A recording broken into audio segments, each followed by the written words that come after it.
5 hal kecil yang dilakukan oleh para bos hebat. Bahkan ini biasanya tidak pernah mendapat pengakuan.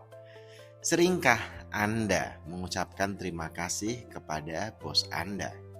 Saya berbicara tentang ungkapan terima kasih tulus berdasarkan pengakuan atas bagaimana mereka telah membantu Anda dan mungkin perkembangan Anda. Banyak orang tidak peduli, bukan karena mereka jahat. Mereka hanya tidak menyadari seberapa banyak bos mereka melakukan hal-hal untuk mereka, karena tidak ada yang menunjukkannya.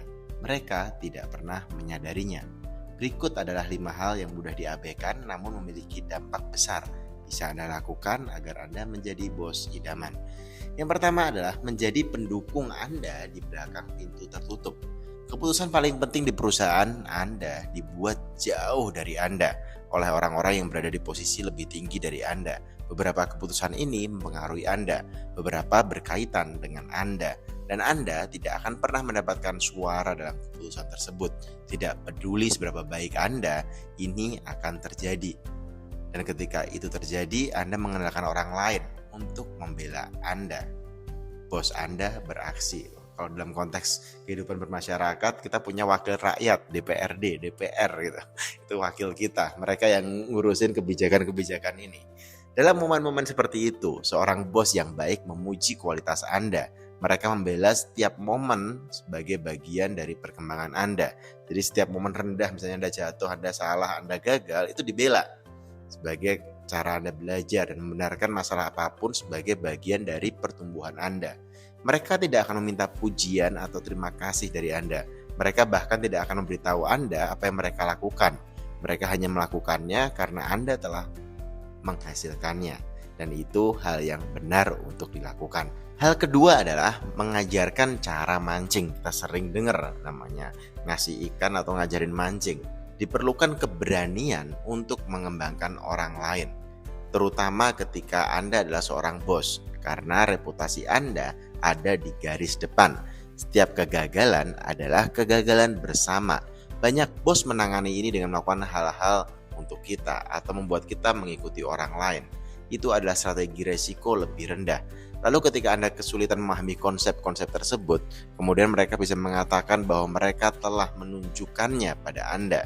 Namun ini melewatkan inti dari masalah. Ini bukan tentang seberapa banyak waktu kita mengembangkan seseorang, melainkan seberapa efektif kita dengan waktu tersebut. Lupakan tentang gaya belajar. Seorang bos yang baik melatih staf untuk belajar dengan cara melakukan. Mereka mendorong dan membimbing kita, mendorong refleksi diri dan pola pikir bertumbuh, growth mindset. Potongan-potongan feedback yang mikro mengakumulasi selama bertahun-tahun ini bersifat inkremental. Kemenangan kecil membangun di atas kemenangan kecil. Semuanya dengan latar belakang mentor yang mendukung. Mereka tidak melakukannya untuk mendapatkan pujian. Mereka melakukannya karena itu yang dilakukan bos yang baik. Ini otomatis. Poin nomor 3 adalah memfokuskan kamera pada Anda. Pujian itu membuat ketagihan. Jadi kita bisa cepat menyambarnya ketika kita mendapatkan kesempatan. Anda mungkin berpikir ini hak saya pantas mendapatkannya. Dan mungkin Anda benar. Tapi bukan kebetulan bahwa salah satu klise manajemen paling umum adalah bos yang mengambil kredit atas pekerjaan orang lain. Dan ketika itu menjadi norma yang tidak menyenangkan, apakah Anda tidak beruntung bahwa bos Anda tidak seperti itu?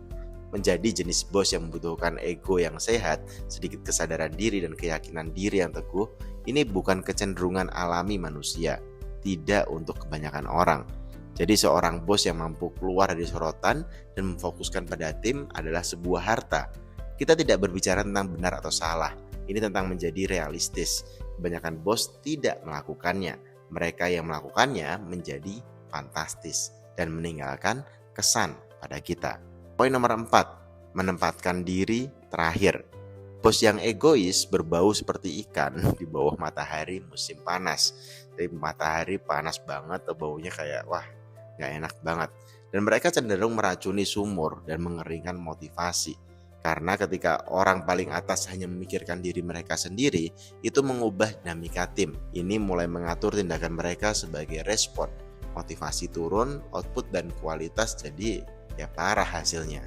Tapi Seorang bos yang percaya pada tim dan menempatkan mereka di tempat pertama, ini juga memerlukan keberanian yang luar biasa. Jangan anggap itu enteng, karena itu tidak mudah. Bos juga memiliki kebutuhan, sama persis seperti semua orang. Bos yang baik mampu memenuhi kebutuhan ini dan tetap menempatkan tim di urutan pertama. Yang terakhir, nomor 5, menyerap kritik. Tidak ada yang suka mendapatkan kritik atau disalahkan atas pekerjaan buruk orang lain. Sekarang bayangkan menerima pukulan untuk pekerjaan buruk orang lain. Jadi kalau ada orang lain yang gagal atau nggak berhasil atau salah, terus dia bilang itu salah saya. Oh, itu merupakan bagian dari pekerjaan besar kan? Alasannya mengapa Anda mendapatkan bayaran besar? Seorang bos menangani segalanya. Mereka harus mengambil tanggung jawabnya. Tapi mari kita jujur. Apakah kita selalu memberikan yang terbaik? Apakah kita selalu melakukan apa yang dikatakan? Apakah kita selalu memeriksa dan memastikan pekerjaan kita sebaik mungkin? Bisa jadi tidak. Jadi bagi seorang bos untuk terus menerima pukulan atau kesalahan atas tim mereka, itu memerlukan hal yang besar. Mereka ingat bahwa mereka mengolah manusia yang kompleks, menghadapi tantangan pribadi, output yang berfluktuasi. Ada kekuatan dalam memperlakukan orang sebagai individu dan mengelolanya sebagai individu, mendukung mereka menyelamatkan wajah, reputasi mereka. Seperti pepatah mengatakan, puji di depan umum, kritik di tempat pribadi. Fakta bahwa mereka melakukannya tanpa mengharapkan terima kasih sungguh mengesankan. Apa kesimpulannya? Jika Anda mendapatkan promosi, hadapilah dengan mata terbuka. Orang tidak akan memiliki masalah membahas kesalahan Anda, tetapi Anda tidak akan mendapatkan pujian untuk sebagian besar kebaikan yang Anda lakukan. Itu yang dibilang semakin ke atas semakin sepi. Jika Anda membutuhkan pujian untuk motivasi, berhentilah ketika Anda masih di depan. Tetaplah sebagai pekerja garis depan dan pertahankan kewarasan Anda. Karena memimpin sebuah tim atau perusahaan memerlukan banyak energi. Ini bisa sangat memuaskan dan Anda bisa tumbuh banyak sebagai pribadi. Hanya saja, jangan berharap semua kerja keras Anda mendapatkan pengakuan yang layak. Dan jika Anda bukan bos, mengapa tidak luangkan waktu minggu ini untuk berterima kasih kepada bos Anda atas sesuatu yang biasanya tidak Anda ucapkan terima kasih, atau berikan terima kasih khusus untuk mereka. Itu mungkin sangat berarti bagi mereka. Thank you.